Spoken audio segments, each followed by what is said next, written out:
बचा लो दाता, अब नहीं। परमात्मा बोले अब नहीं।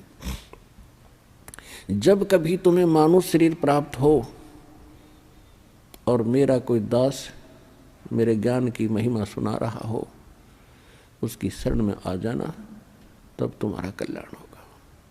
अब गरीबदास जी सुन रहे हैं, उनकी आंखों से सुन रहे हैं, अपने आंखों देख रहे हैं, कानों सुन रहे हैं कि इन्होंने ऐसे ऐसे कहा था भगवान को, और आज ये रो रहे हैं।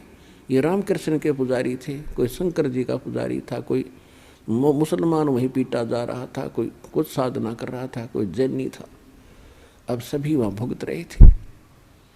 अब गरीबदास जी इतने दृढ़ होते जा रहे थे, ओए होए, हे भगवान ने सचमुच ये हालत होती अगर हम मालिक ना मिलते तो अपने को।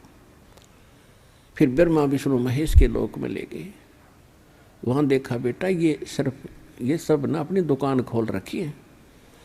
विष्णु लोक में एक होटल है, शिव लोक में होटल है, और ब्रह्मा के लोक में भी होटल यानी स्वर्ग है। विष्णु जी का पुजारी विष्णु लोक में जाता है, जब तक उसके पुण्य रहते हैं वो वहाँ रहेगा, उसके बाद फिर नरक में डाल दिया जाएगा।